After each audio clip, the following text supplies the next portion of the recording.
Nama charitadi satapya vidya pito patapta rasanasya narochikano kintvadarad anudinam kalu saiva jushta Swadvikramad bhavati tad gadamolahantri.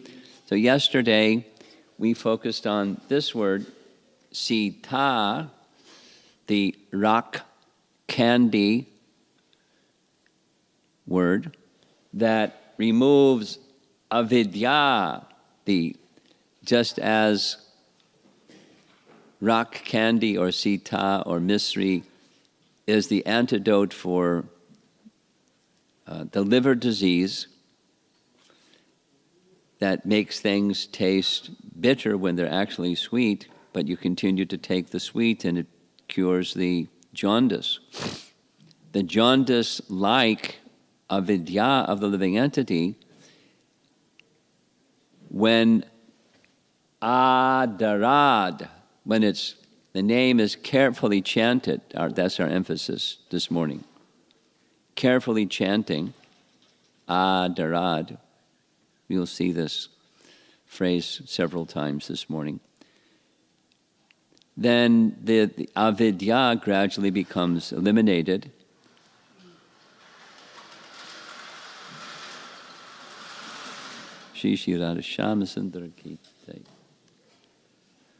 When that avidya is removed, what's left? Knowledge of who Krishna really is. So here's the translation. I'll read. The holy name, character, pastimes, and activities of Krishna are all transcendently sweet like sugar candy, although the tongue of one afflicted by the jaundice of avidya cannot taste anything sweet. It is wonderful that simply by adarad, carefully chanting these sweet names every day, a natural relish, that's this nama rasa, a natural relish awakens within his tongue, and his disease is gradually destroyed at the root. His disease is gradually destroyed at the root. That disease is avidya. And when bhakti awakens, avidya is dispersed or reduced and eliminated, and knowledge awakens.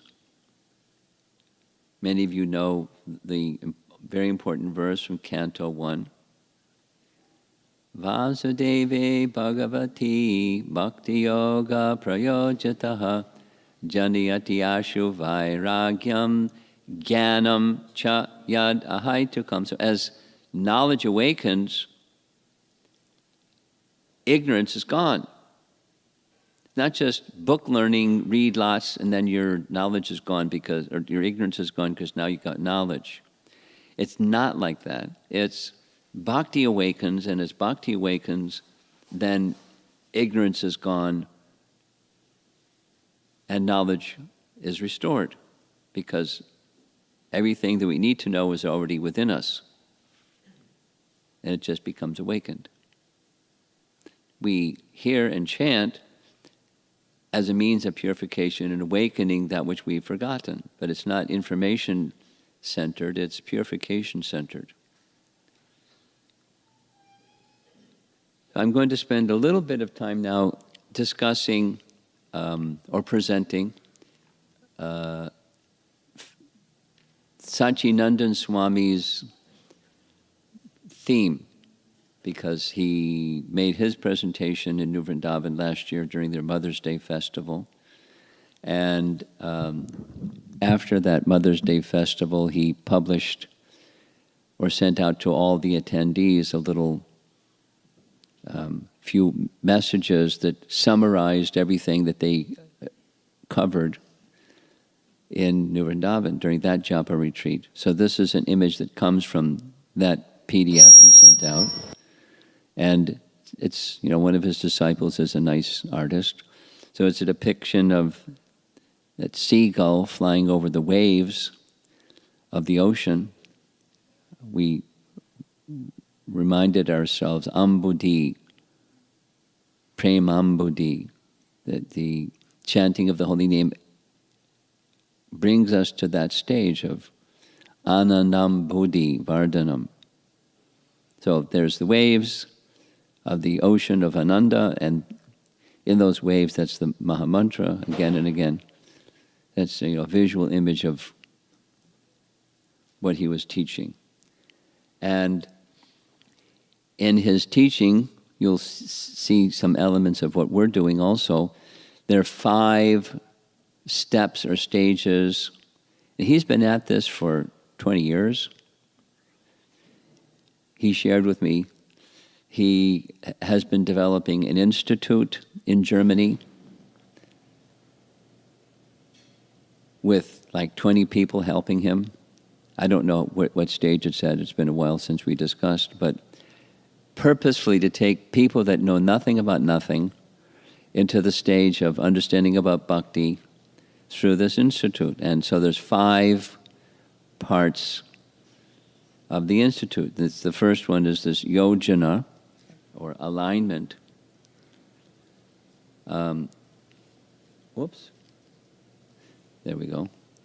And second is sambandha, and his rendering of this in this PDF that he sent out is chanting with a sense of relationship. Chanting with so that was from our discussion yesterday also. The name and the person are non-different, so it's a person. The name is a person. Nama Prabhu. So with the sense of relationship. And seva, this was one of the main themes, chanting in the mood of service.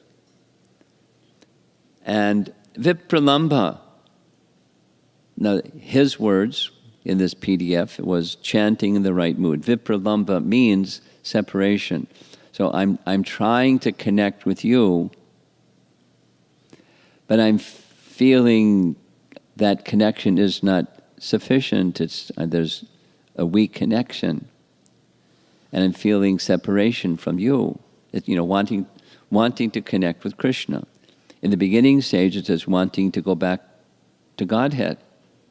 But in the mature stage of Chaitanya Mahaprabhu's associates, it's kabe habe bolo se din amar. It's wanting the mood of the 6 Goswamis.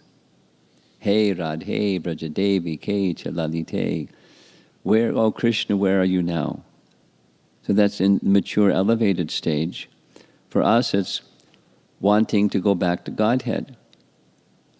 This question came up a while ago in my course of my travels, and Prabhupada answered the question. On the one hand, mama janmani share bhavatad bhaktir ahaituki tvai. We should not want anything, just causeless devotional service. And then on the other hand, go back to Godhead. That's wanting something. But, whatever you want to do. So, how to reconcile those 2 instructions? Prabhupada's answer in a lecture was, in the beginning, it's good to want to go back to Godhead. It's artificial to say, oh, we're not there yet. It's nice. That's the mature stage. We're not there yet. It's good in the not yet mature stage to want to be with Krishna. Chanting in the right mood has different applications depending upon our stage of Krishna consciousness. Now, somebody who was viewing this evening class yesterday remotely just sent me a question, so I'm answering their question if they're listening now. Commonly, Prabhupada instructed over and over again, this Maha Mantra means, "Oh, energy of Krishna, Radharani, please engage me in Krishna's service." And that mood of service is awakened naturally and properly, mood of service through chanting. And then over there was the statement, Prabhupada, from a Bhagavad Gita lecture, explaining the mantras, "Please accept me." And that's what the mantra, that's the mood of chanting the mantra. This is Vipralamba. Please accept me. That sounds like separation. Like, I turned and walked. You didn't violate the relationship, I did. And not only once, again and again and again, and who knows how long. And now I realize that was a big mistake. And here I am, stuck. And the question specifically was, and in that position of stuck, I'm feeling I've got this need, that need, the other need. Om Jaya Jagadisha Hare. So what about my needs? Please engage me in service. Please accept me. My thought is, in response specifically to that question, how do the two line up if you have so many needs? Well, just like a child, this is not the answer, but an answer. Just like a child doesn't need to say, it's cold out, can you get me a jacket? They may say that, but mother and father are thinking, it's cold out, we better get a jacket. Or, it's dinner time. Can I have some dinner? I'm hungry. That's what moms and dads want to do. They want to take care of those needs. So it's an element of trust or faith that Krishna knows, and in our relationship with, we certainly can express to Krishna, Sarva Kama, I'm struggling with such and such, and in my struggle with such and such, Krishna, please help me with the struggle with such and such. So that's a relationship with Krishna. That's just fine.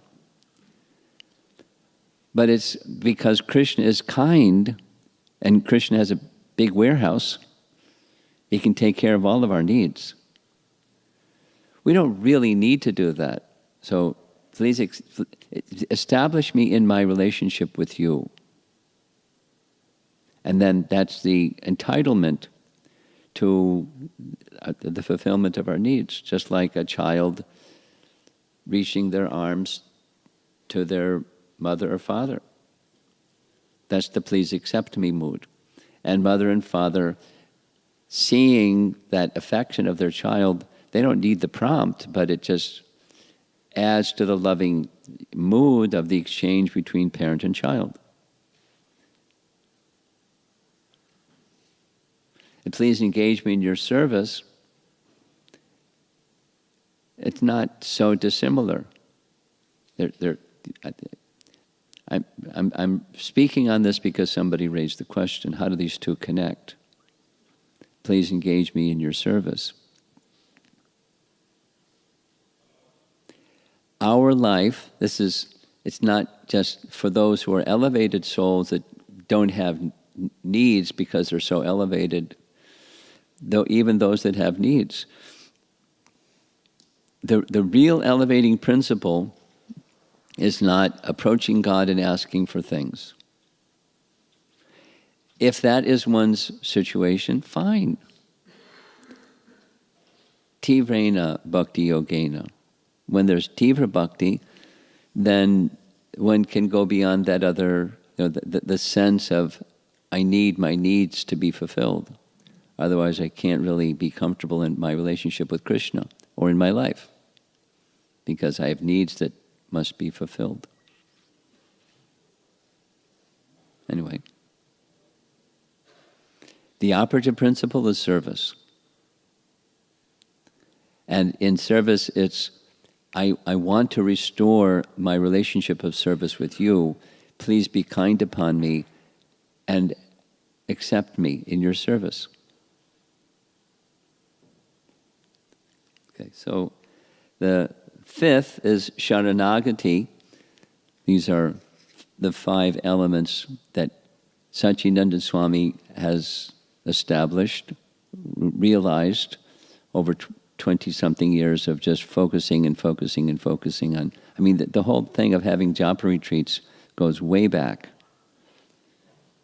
without too many details. He and Burijan kind of conspired, or they enjoyed together doing, after Kartik is over and everyone's kind of got quiet in Vrindavan again, after Kartik is over, they started very quietly doing little japa retreats. And that went on for some number of years. And then they kind of let the cat out of the bag, and people started to hear, hey, he's got a japa retreat, so that people were questioning. And so now it's a very major event. They have a Govardhan retreat and a japa retreat. They're 2 separate things, and with two specific functions. But so now that from that japa retreat, that they, from a seed they grew, now it's happening all over the place. So he is like a leader or an acharya in the realm of japa retreats. So these are very important. That's why I included the slide expressing them. And one of those elements are found here, and it's in your handout, the little set of papers you have, on page number 8.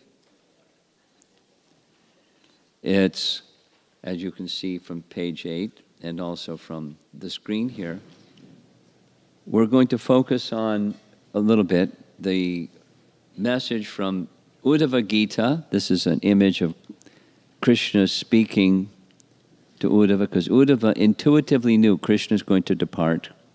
So he approached Krishna and, as you see, fell at his feet, and how will I sustain my existence separate from you, because you're my everything? So Krishna pacified his heart through Uddhava Gita, and this verse and purport are from that section. So I'll read the verse and then a little bit. This is a morning, it's a japa retreat, but we're hearing the Swarup Shakti of Krishna in the form of Srimad Bhagavatam. Translation: one who has executed sacrificial performances and pious works for my satisfaction, and who thus worships me with fixed attention, obtains unflinching devotional service unto me. By the excellent quality of his service, such a worshipper obtains real knowledge of me. Very similar, if one can understand who Krishna really is through the medium of service. So in the purports, long purport, not terribly long, but this sacrificial performances is explained on the strength of our acharyas. It's not mundane pious activities or mundane karmakanda rituals, or I should say mundane, materially purpose-driven karmakanda rituals. But it means the highest sacrifice is to chant the holy names of the Lord. And by taking shelter of the Lord's names, one will acquire unflinching devotion and realize knowledge of the absolute truth. A realized devotee is very attentive. Remember from yesterday, attentive as opposed to distracted. Very attentive in his devotional service taking it as his life and soul, and so forth. So,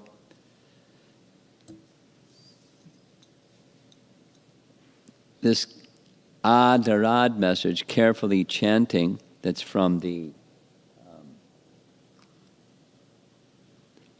Rupa Goswami's verse, has some elements, and one of those elements is he keeps himself fit for devotional service by constantly worshiping and glorifying the lotus feet of the spiritual master and the Supreme Personality of Godhead. So, Chaitanya Charitamrita, Adi Leela, chapter 1, begins with the presentation of Guru.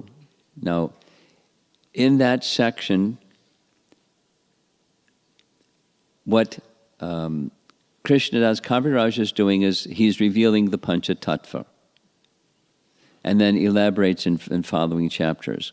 But if you read carefully, or when you read carefully, you'll see that in addition to the Pancha Tattva, he adds number 6, and that's Guru. And the reason, Prabhupada explains, and because it's through Guru one can come to know anything about anything. It's this method of descending knowledge through disciplic succession that one can know anything about anything. Or without it, one can't know anything about anything. And one can't have proper knowledge. Because proper knowledge is not attained by the ascending, it's the descending method. And therefore, Guru is folded into the Nityananda feature of the Panchatattva, but Krishnadas Kaviraj adds number 6 to the Panchatattva, because that's a manifestation or representative of Krishna or Chaitanya Mahaprabhu, who expands himself as Lord Nityananda, etc. And therefore, the beginning of Chaitanya Charitamrita Adi Lila chapter 1 starts with Guru, or Gurun, plural. And so that's in this commentary also. Worshipping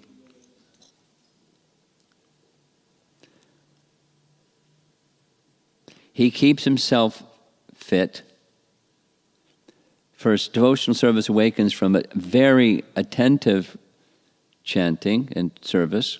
He keeps himself fit for devotional service by constantly worshiping and glorifying the lotus feet of the spiritual master and the Supreme Personality of Godhead. So that's what this image is meant to show. Through hearing from our founder Acharya and those who follow by repeating the words of the founder Acharya, the mood and the message of the disciplic succession, that's the key for coming to understand and keep oneself fit in devotional service. And the consequence of that is Krishna, especially appreciating the mood of devotion to his representative, the spiritual master, he then picks up the devotee. And that brings one to this higher stage of devotion, ecstatic devotional service, the gift of Chaitanya Mahaprabhu. From sadhana bhakti, from the abha stage, moving towards the sadhana bhakti and the purifying stage, the progress is natural. So everything, emphasis, here's that image again from yesterday. It's the hearing process. It starts with Shravanam. And then from Shravanam, then comes Kirtanam. And by that Shravanam Kirtanam process, through disciplic succession, one becomes gradually qualified. And so when chanting through the connection with the spiritual master, in our case in ISKCON, the primary Shiksha Guru for all of us is our founder, Acharya Srila Prabhupada. The connection with Krishna is directly experienced. Somebody asked yesterday, what's the experience like when you're really connected? Well, it's whatever Krishna wants. That's what the experience is. And so, kindly, Srila Prabhupada extended himself to unqualified people, having full faith in the holy name, and brought them to civilized condition and granted them diksha. So yesterday we spent some time with attentiveness, and today is this carefully chanting, adarad. Every day, carefully chanting. So it's not every day we're carefully chanting. Some days we're better. Some days, the hills and the valleys, the sine curve, sometimes and sometimes. But at least the clearing stage means we're trying. We may be more distracted because of something, and less distracted because Krishna is being kind upon us. But if we continue, then attentiveness is practically the same as this carefully chanting. And one mantra at a time. You all know that one. The close associate, Sachinandan Swami and Burijan Prabhu, they're the acharyas, the initializers of this Japa retreat. And in Burijan's book called Japa, this is the emphasis, one mantra at a time. There's 9 keys, but it's one mantra at a time and one mantra at a time and one mantra. One mantra at a time. This is our transcendental mindfulness. Not the mantra mantras you didn't chant so well previously, or the good ones you're going to chant later, but it's the mantra that you're chanting at the moment, one mantra at a time. And when that connection with the mantra is there, that the connection with Krishna is experienced, and it's whatever Krishna wants. That's what our experience is. Now, next message is a little different, but this is a message from Lord Macaulay. It's dated 1835. Lord Macaulay from the British Parliament was sent to India to check out ruling India as part of the British Commonwealth. So he toured and reported back. This is from the record of the British Parliament with the date. I have traveled across the length and breadth of India, and I have not seen one person who is a beggar. He should come again. We'll see some. Who is a thief? He should come again. There's thieves. Such wealth I have seen in this country, such high moral values, people of such caliber, that I do not think we would ever conquer this country unless we break the very backbone of this nation, which is her spiritual and cultural heritage, and therefore I propose that we replace her old and ancient education system,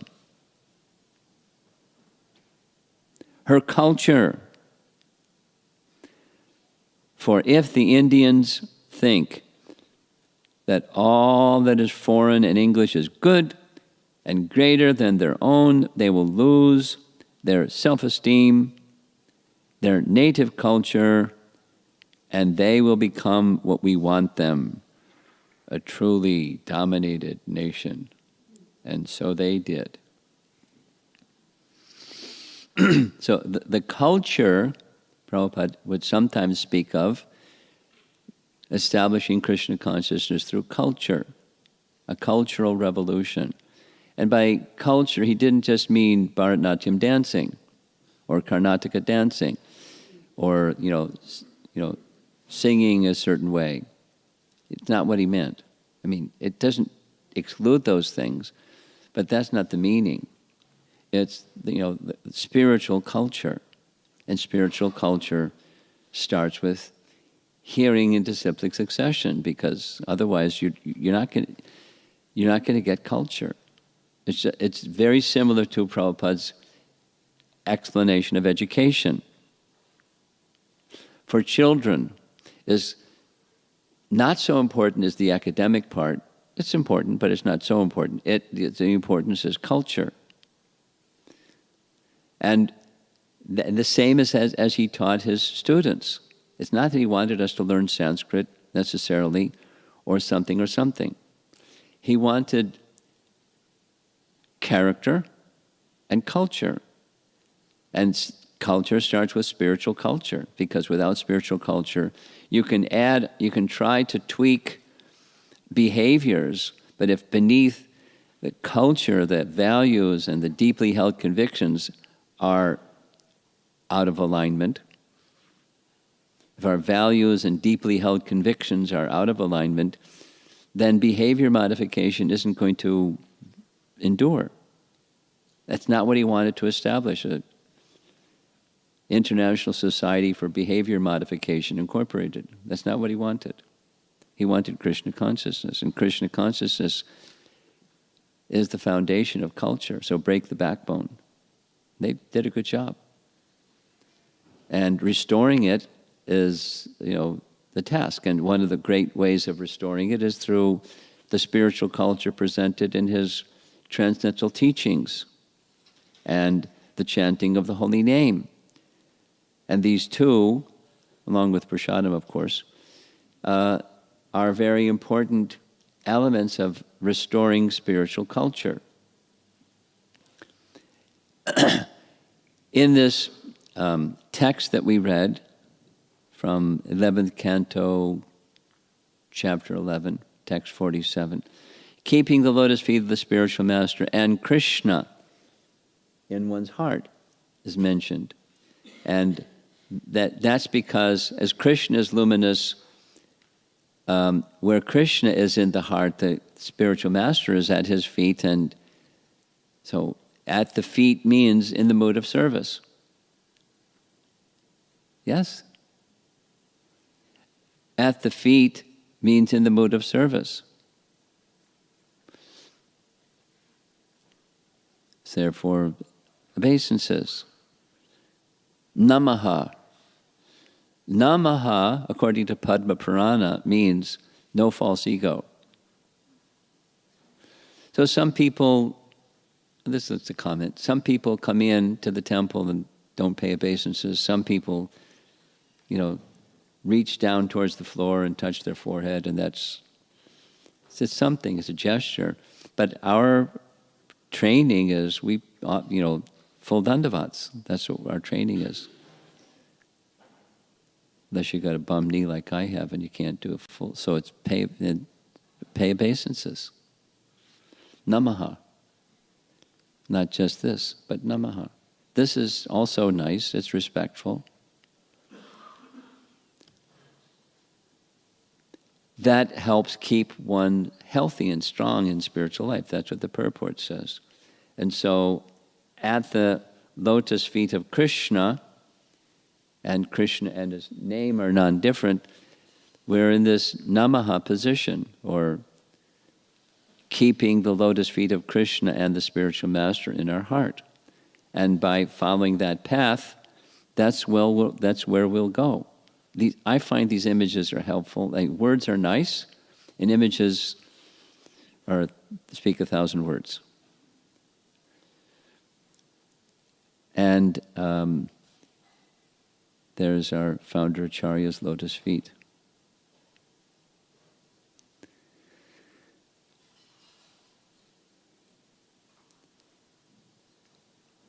We heard yesterday Rupa Goswami's definition of enthusiasm, endeavoring with intelligence. Remember that? From Nectar of Devotion, Nectar of Instruction.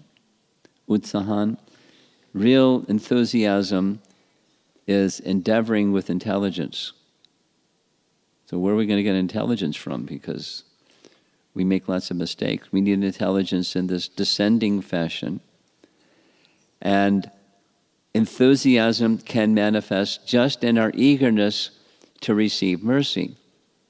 Prabhupada gives this example, little Prabhupada story, the one on the right bottom specifically. Morning walk in New York. One morning we went to Battery Park. Sounds like a place where people get beat up or something, but Battery Park. Maybe get a charge. Battery Park.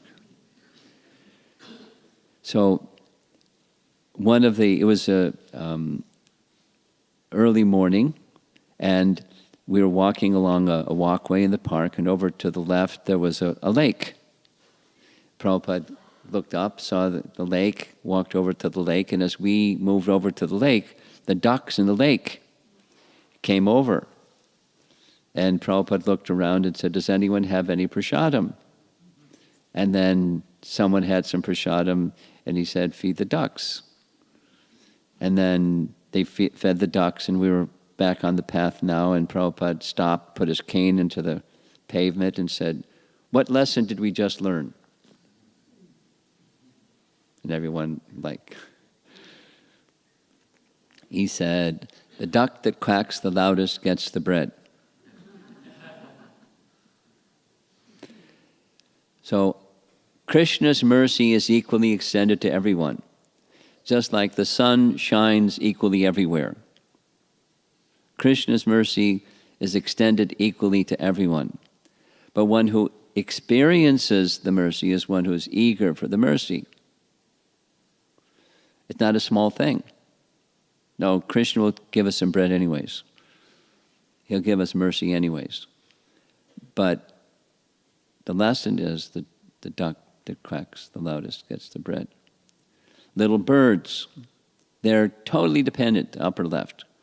And they don't have feathers, so they can't go and forage and get their own. So they're dependent upon Mama and Papa bird, who take turns going and getting stuff. And then the birds crane their necks with their beaks open to get whatever's going to be dropped into their beaks and make a squeaking sound. It's very high-pitched bird squeaking sound. They don't know how to make proper bird sounds yet. But that's the idea. The enthusiasm is essential in bhakti. Then we'll try to wind it up now. This is another very important verse from Srimad Bhagavatam, Canto 2, Chapter 2. It's in your handout sheet as well. But if you know from the Bhagavatam, Canto 2, Chapter 2 is about the Lord of the heart.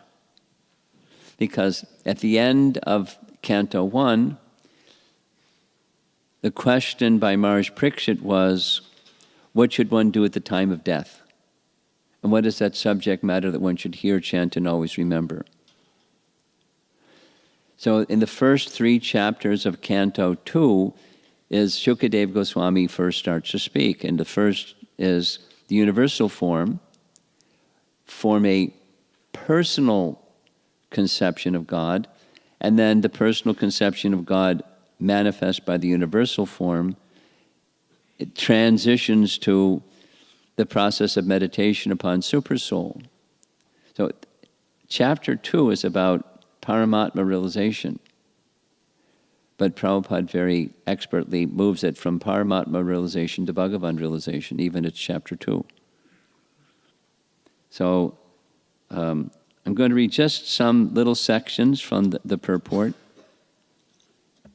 If you're interested, you can follow along starting on page 10.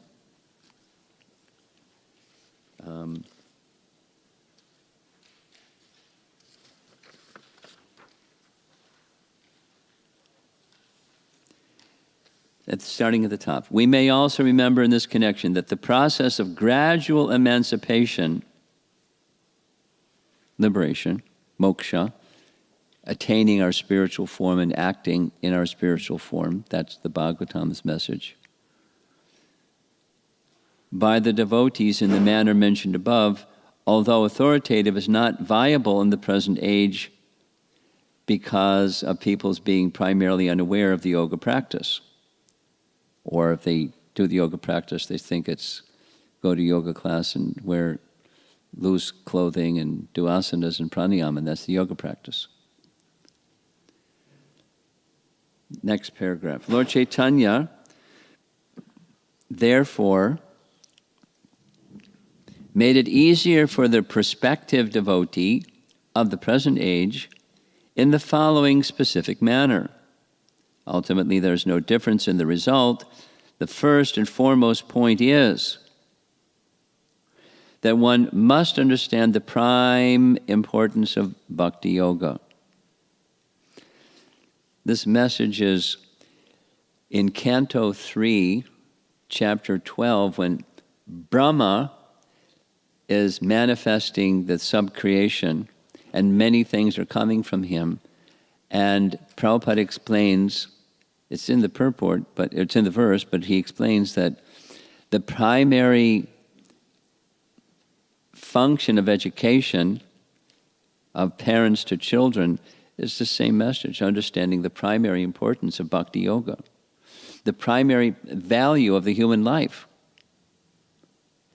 Children's education means understanding the importance of this human form of life. And what's that importance? What's the capacity to know who we are and to know who is Krishna. Through the medium of devotional service, we can know who is Krishna and not otherwise. But we need the spiritual conception of self before we can have the proper understanding of the bhakti process. Otherwise, we'll have a misunderstanding of Krishna and the goal of devotional service, etc. So the primary importance of bhakti yoga. Down a little bit. One who secures some resources in bhakti yoga can understand the importance of service to the Lord through the causeless mercy of the Lord, as well as that of the spiritual master. Same message as we heard. A sincere soul is helped by the Lord through meeting a bona fide spiritual master, the representative of the Lord. Same as this beginning part of Chaitanya Charitamrita. Lord Chaitanya Mahaprabhu recommends that a devotee sow the seed of bhakti yoga in his heart and nurture it by the watering of hearing and chanting of the holy name, fame, etc. of the Lord. The simple process of offenselessly chanting and hearing the holy name, this is the carefully chanting message from Nectar of Instruction.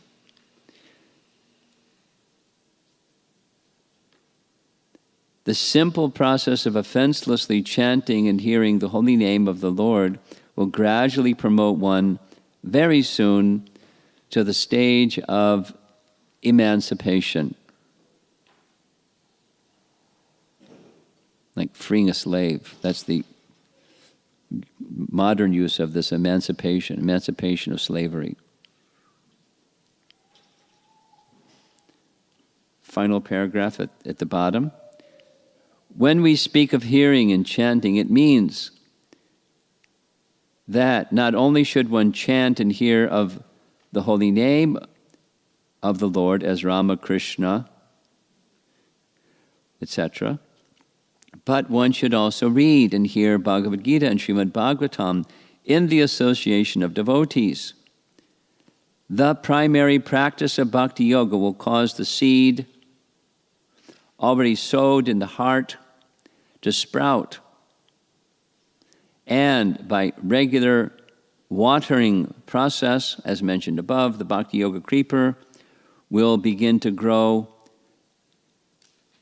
by systematic nurturing. I'm going to make emphasis on this systematic nurturing, not just a behavior, but it's a consciousness of nurturing bhakti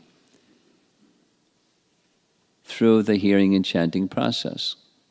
Not the behavior, it's the awakening, nurturing of the bhakti principle when we're working in the office, or we're going to school, or we're cooking in the kitchen, or walking from point A to point B, or we're living our life. The bhakti principle is to be nurtured, systematic nurturing. The kripa will grow to such an extent that it will penetrate the coverings of the universe, reach the effulgent sky, the Brahmajyoti, and go farther and farther and reach the spiritual sky where there are innumerable spiritual planets, etc. So this metaphor, the gardening metaphor, is found in several places. Of course, Chaitanya Mahaprabhu uses that same metaphor in Chaitanya Charitamrita. But this systematic nurturing, the seed, by the mercy of Guru and Krishna, comes and is to be systematically nurtured. That's what we're doing, or attempting to do at least, through this Japa retreat, and then take those same messages as an ongoing systematic nurturing method. In the Harinam Chintamani text, same discussion. Haridas is speaking to Chaitanya Mahaprabhu. This is a book authored by Bhaktivinoda Thakur, and similar to this message of a child calling for mother, or feeling oneself dependent rather than independent, then in that dependence, that's please accept me mood, then the connection with Krishna naturally is restored. Krishna is more than willing. We're not as willing as Krishna is willing, and he doesn't interfere. But when we're willing, Krishna extends his hand, his help, and the natural relationship feelings become awakened. In connection with the Gundicha Marjana pastime in Chaitanya Charitamrita, long purport by Bhaktisiddhanta, quoted by Prabhupada there, this gardening metaphor is expanded. The seed is given, and the watering process of chanting and worshipping the deity form, hearing Srimad Bhagavatam, that's our bhakti process. Now, what about obstacles? Sometimes we find some obstacles. And the obstacle really is something inside, not something really outside. Nothing can stop bhakti. But the bhakti, because bhakti is pure. So in Canto 3, Chapter 29 of Srimad Bhagavatam, Devahuti asks Kapila Deva a very important question. I got it, bhakti is pure. But what happens if our consciousness is not pure? Then what? Can bhakti be mixed? And he says, bhakti is pure, but consciousness can be mixed according to the modes of nature. And then he uses these terms, mode of ignorance. One in the mode of ignorance serves this way, one in the mode of passion serves that way. And Prabhupada's translation of the Sanskrit terms, he calls it the separatist mentality. Separatist mentality is that my interest is something other than Krishna's interest. Not having full faith in the holy name.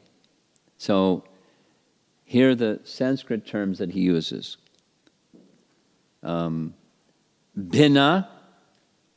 Drik, the word drik has to do with seeing, and bina is separate, seeing things separate from Krishna. And pratak bhava, again, separatist. This is how Prabhupada doesn't translate them differently. One who sees his interest as separate from that of the Supreme Lord. That's the obstacle. And the resolution of the obstacle is the awakening of devotion places our interest as Krishna's interest. In the mature stage, that's prema. In the practicing stages, I forgo the short-term I want thing, as much as is realistic for me to do so. And that's an important qualifier. As much as is realistic, according to suitability, in Rupa Goswami's terms.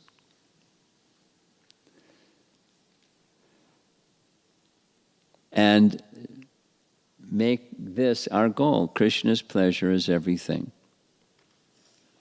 That's a goal. And it's a goal worthy of us to strive for. So even when there's needs, it's to try to see those needs in relation to Krishna's pleasure.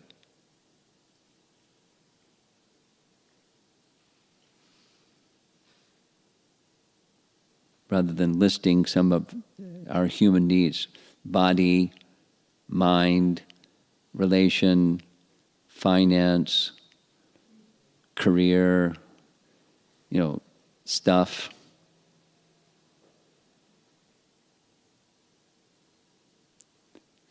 Somebody I know, they were returning from a temple, and on the way back home they got in a car accident and the car was totaled.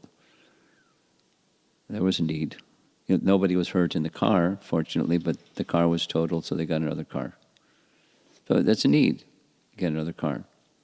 Or something. You have some medical, you go to a doctor. But why go to the doctor or do your exercise or whatever, eat a proper diet that you know is proper for your constitution, etc.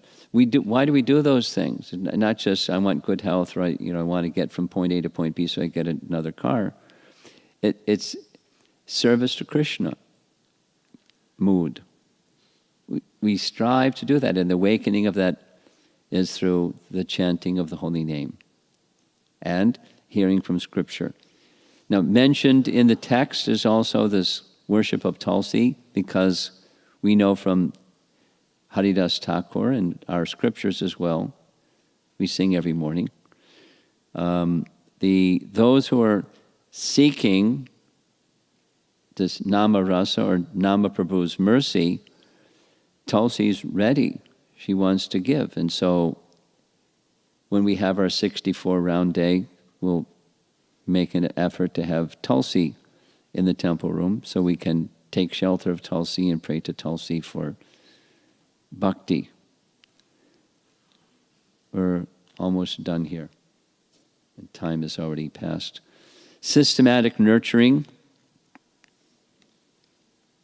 That phrase that's in the purport of the Bhagavatam verse.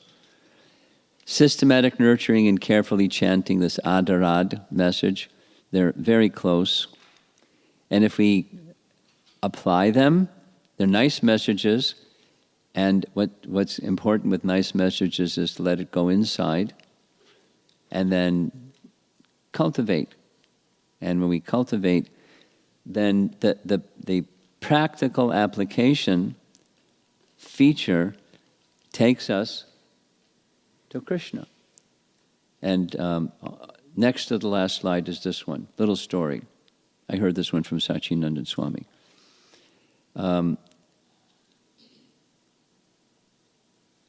We know from Bhagavad Gita that we distribute, on the back cover is Emerson and Thoreau.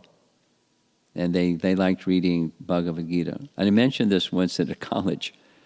And they said, I really like transcendental poetry. I said, I didn't know any American youth is interested in transcendental poetry anymore. It's like IT because I can get a good job and get some money. Om Jai Jagadisha Hare. So she somehow knew. So here's a little Ralph Waldo Emerson story. When he was elder, he lived on a farm, and one evening, when they were trying to get the cows back in the barn, one young cow or bull refused to go into the barn. They got, from the pasture, but to the edge of the barn, wouldn't go in the barn. So they tried pushing this young heifer into the barn, not going into the barn. So both of them got on the backside and started pushing, and that wouldn't go. And then they got a rope, put it around heifer's neck, and pushed and pulled, and wouldn't go. And then there's a lady, a worker lady, came by, saw what they were doing, smiled, caught their eye, held up her finger, made sure they were watching. She went over to a bowl that had salt. She put her finger in the bowl and showed it to the heifer, and put the finger in front of the mouth of the heifer, and she just moved her finger, and into the barn he went, or she. And she smiled. So the short story is, better to attract the mind to go to Krishna than just pushing. You'll find better results. So Krishna is all attractive, and we're distracted. So pray to Krishna, oh, all attractive, Hare Krishna, please attract me, because I'm distracted. I'm depending upon your all attractiveness and your mercy. And you reach out like that, and he's more than ready. That will help you, practically speaking, will help you in the go from distracted to focused chanting by descending mercy, not just by forcing the mind. We've all experienced the forcing the mind program. It doesn't have a really fantastic result. So, alignment, the first of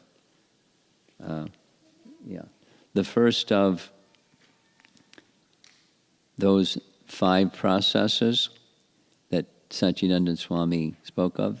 This is our last slide and we're done.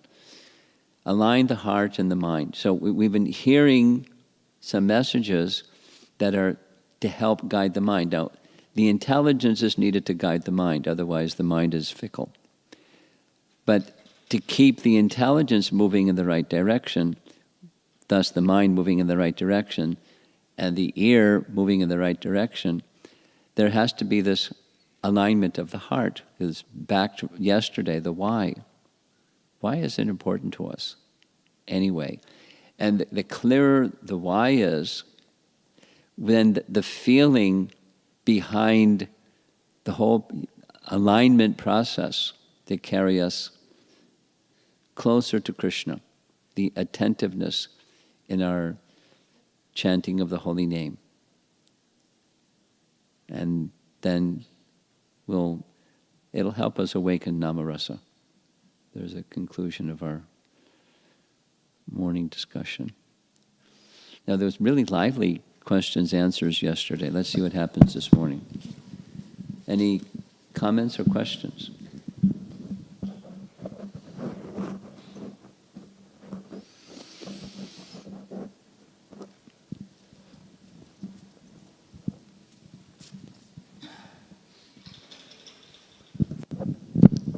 Alex, Guru Maharaj, you mentioned that it's important that one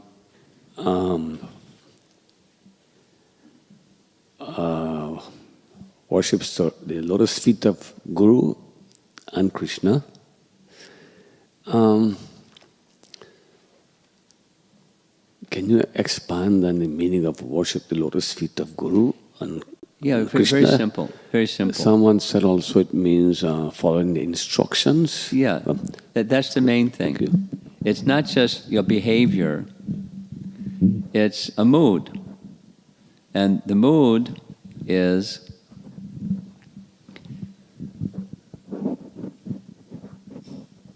submission, tadvidhi pranipat, that's the mood of submission, and then taking the instructions to heart. That's the seva. That's the following of the instructions. But it's the mood, and it's connecting with the instructions within one's heart. Because if it's not, the instruction is not within the heart, then, sometimes not, sometimes not. We'll be unsteady. But if it goes into the heart, in that mood of submission, it'll stay in the heart.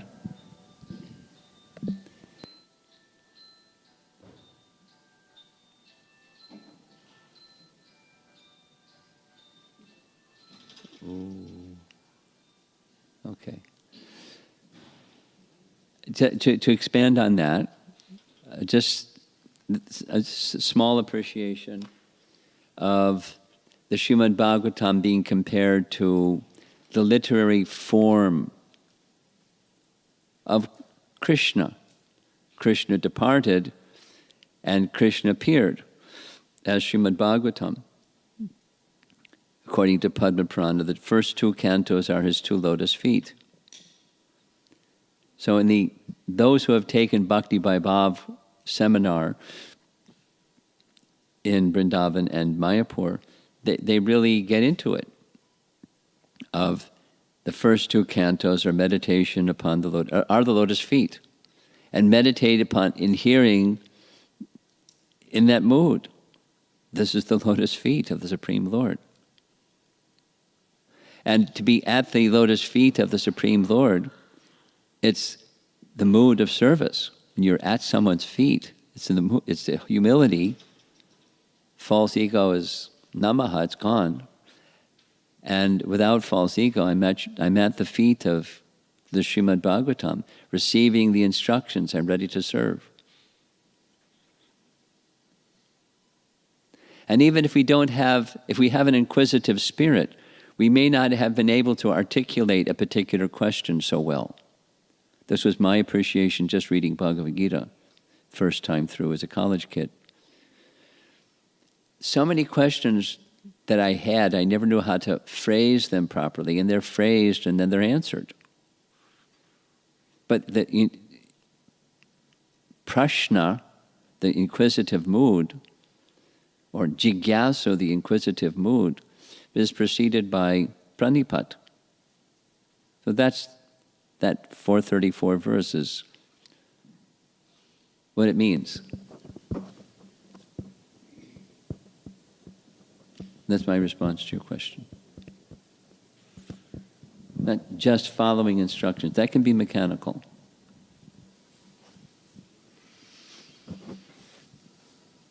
Yes.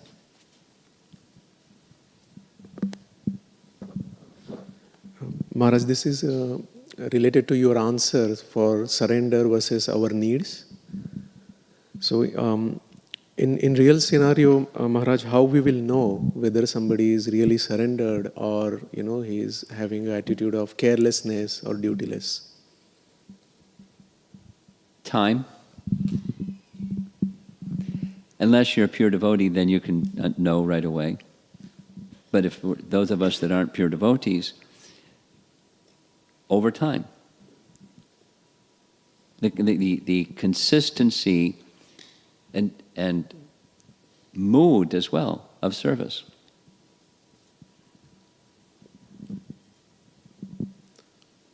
But when we are, maybe if you allow to ask one more question. Yeah, sure. So when we have to take a decision, that time how would we know that? You do your best. Okay. You speaking now about yourself, or you speaking a decision about your own behavior, your own free will choices of go left or right? Or are you speaking something else? going left or right? Like how I would know whether I am running away from my duties or I am really surrendering to Krishna? Oh, that's a very specific question. Yes.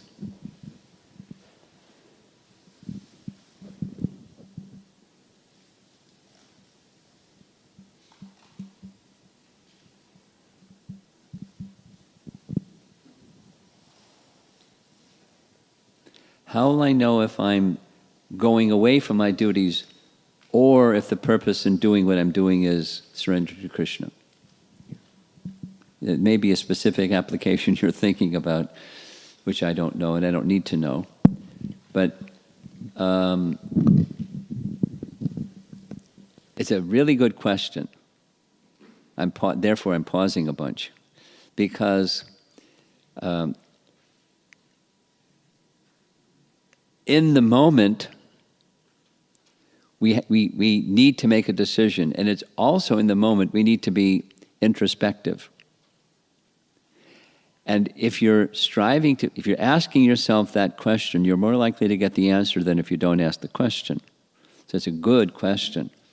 And therefore, there always need, the ongoing cultivation of bhakti requires that question. And realigning, this is a phrase that one devotee I know uses a lot. Realigning again and again and again and again and again through the process of introspection. Here's the goal. And it's of the two, it's the second one. But if we ask the question, then we'll detect where there's hesitation due to some other reason, like self-interest, and that's I'm feeling something. If I'm introspective, I'm feeling something,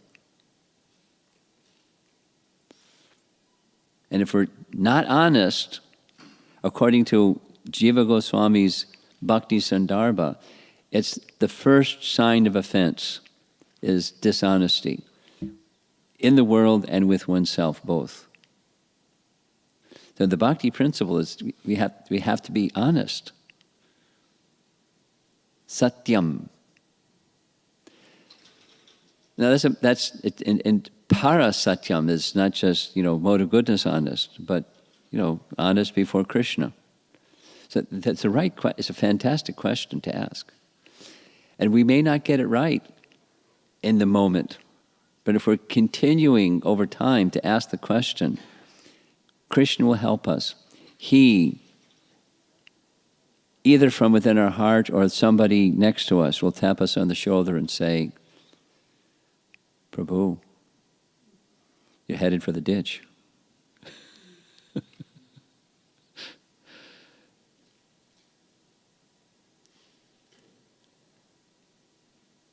But realigning again and again and again through the introspection process. So that's the jigyasu or prashna. It's a fantastic question. Thank you. Sanjaya, here comes the microphone. Oh, thank you. I have a similar question. Similar question. Yeah, but a little bit in different context. So, if I have a desire to do something, and I'm not sure if this will please Lord Krishna, should I focus on giving up the desire, or should I focus on trying to make adjustment so that desire that I have somehow will please Lord Krishna? Well, there's a third option. You pause. You don't act on it.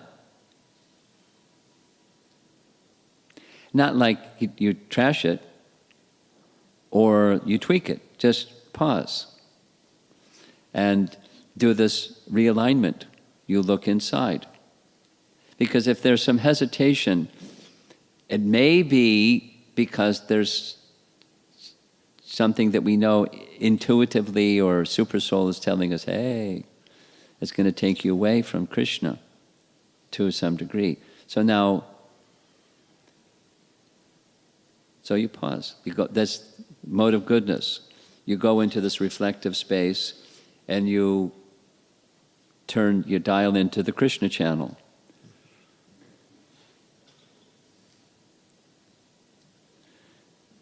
Am I doing this for you?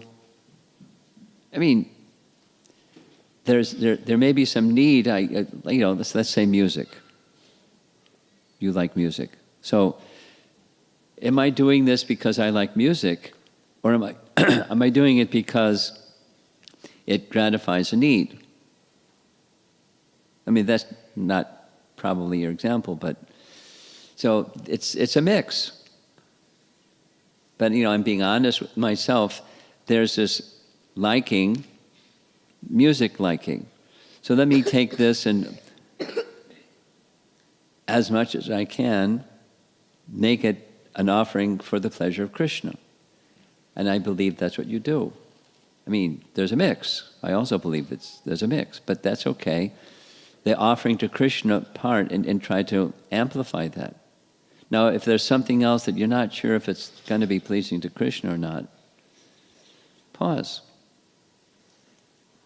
Check in with Krishna. And, be honest with yourself. What is this other thing that's going on? And what's the best way to manage that? Overcome that, if I can. Go beyond it. Those who are serious about cultivating bhakti, they do that regularly. Those that are not serious, it's just, they get bounced around by circumstance and, guna and karma. The waves toss them around in another way. So it's a good, same introspection question. It's almost 9:30. One final question, if there is. Up front here. Dhanarvana Maharaj. So I'm just trying to understand what the alignment of the mind and heart means. In like normal mindfulness, they say you don't force the mind to do something. Instead, you have a center point. Let the mind wander away, and then it comes back, and then so. At least that's what I understood of mindfulness, what they say in the... Okay. I'm prepared for your answer, your question. Here we go. There's the conventional sense of what it means, and here's the Satchidananda Swami sense of what it means. You gave the conventional one. Here's what he puts in his PDF. You ready? It's not like this is the answer and the other one's wrong or something. To align the mind means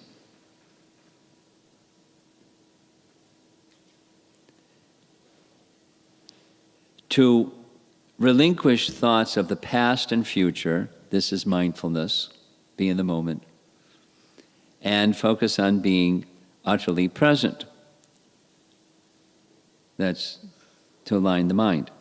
2, keep bringing your attention back to hearing the holy names. Don't despair if the mind still wanders. Just learn to catch it and bring it back. It is something one needs to practice relentlessly. And then another point, this is from his PDF, it's Prabhupada's quote, speaking in Hawaii.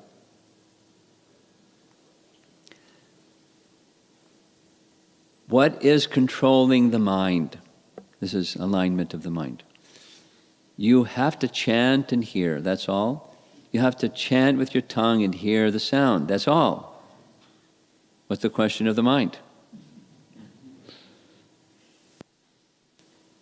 Now we'll hear tomorrow morning something where Bhaktisiddhanta says nearly the same thing, not identical. Then this is from Satchidananda Swami's PDF. To align the heart means to think about the Lord, whose name you chant. Oh, the person. Chant with devotional feelings. Well, I don't have devotional feelings. Well, that's a feeling. Heart-aligned or attentive chanting really means chanting with attachment for the owner of the name, nama and nami. So that's alignment of the heart. And there's read carefully Prabhupada's writings and hear his lectures, and many cases that the two are used interchangeably, the heart and the mind, just like Chaita Darpana Marjanam, cleansing the mirror of the mind, cleansing the heart. They're used interchangeably. So the distinction may be a little blurry. And that's okay. But because it's his alignment of body, mind, and heart, that's what he means.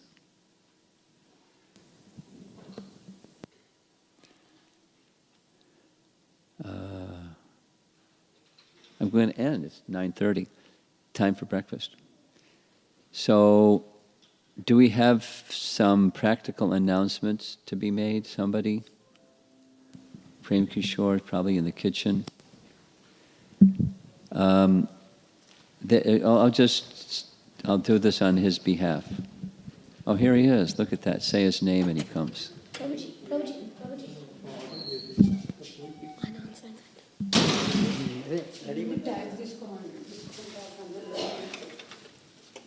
You can speak right from there. Here's the perspirational organizer of this event. He's been working very hard. Thank you. Hare Krishna. Thank you all for coming. Whoever has joined today in the morning. So, a couple of announcements. Soon after this is our breakfast. So, after our breakfast is for 45 minutes.